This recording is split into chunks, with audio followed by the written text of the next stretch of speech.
So research shows many people who make New Year's resolutions to lose weight abandon them by January 19th.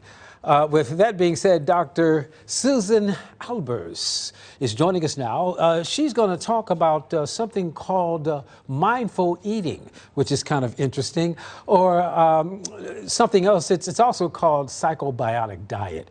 But whatever it is, it sounds kind of complicated, but it's something that you've made a lifestyle, right? Absolutely, yes. Right, let's talk about this, this particular diet. What does it entail? Yes, well, it's very different than traditional dieting. Okay. Most diets ask you to remove foods, and this is about adding foods. Okay. So if you've been struggling with your New Year's resolution, consider this. Okay. So now, let me ask you this before we get started. Now, I didn't know there was a tie between our mood and what we eat. Absolutely. More so than I think we really realize. Really? Yes. So there are certain foods that help to boost our mood. And in this approach, we're going to focus on changing the foods that boost your mood instead of your weight. Okay. Interesting. Now, how long have you been studying this type of thing? 20 years. 20 years? Mm-hmm. Okay. I didn't know it. So, okay, let's get into it. All right. So now you have to understand how it works. Okay. Now, if you take out a lot of the foods that interrupt your inflammation, that changes your mood. Foods like what? Okay, so what you want to focus on are foods that are going to boost your moods, and let's go through This them. is going to okay. Let's go food. Okay. But let me explain how it works. Okay. So your gut and your brain are interconnected with each other. Okay, and New in your information. gut, I didn't realize that. Okay. in your gut, okay, there are a lot of neurotransmitters such as serotonin that help to boost your mood. Okay.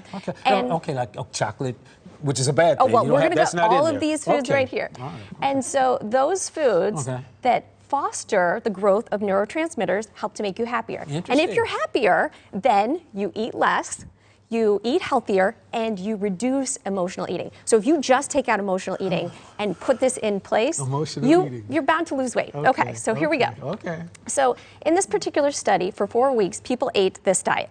And they ate 6 to 8 servings of prebiotic fiber. And these are the foods such as bananas, onions, asparagus. These are the fibers that feed the good bacteria that creates the neurotransmitters. Interesting. Then people also ate whole grains, 5 to 8 servings. This helps you to feel a lot fuller. And then here's the key part, the probiotic foods. Okay. Kombucha, we've got yogurt, pickles.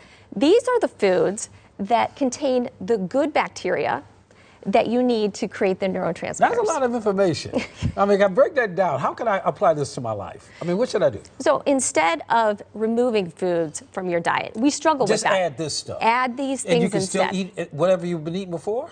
Or this will fill you up and you won't want that? These will fill you up. And the last one are the chickpeas, the beans, the lentils. That is what helps you to feel really full and also boost your mood. Interesting. Now, what are the foods that are just bad for you when it comes to your mood? I mean, but most people say chocolate is so great and all of that. Chocolate is okay. Okay. You want to avoid sugar and processed foods. You can stop right there for me. That's my problem. That creates that inflammation that interrupts the connection between your gut and your brain. So you want to steer clear of those. Stay away from sugar. As much as you can. Which is hard to do because it's addictive.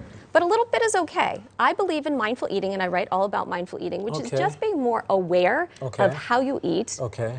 As well as what you eat, but more about how you eat, changing your habits around You have a book food. out on this, right? I do. I have 2 books. You got 2 books. Okay, and you've written a lot of other books as well. 9 books. 9 books. All right, so tell me real quickly about these 2 books. Okay, so eating mindfully is about changing your habits around food.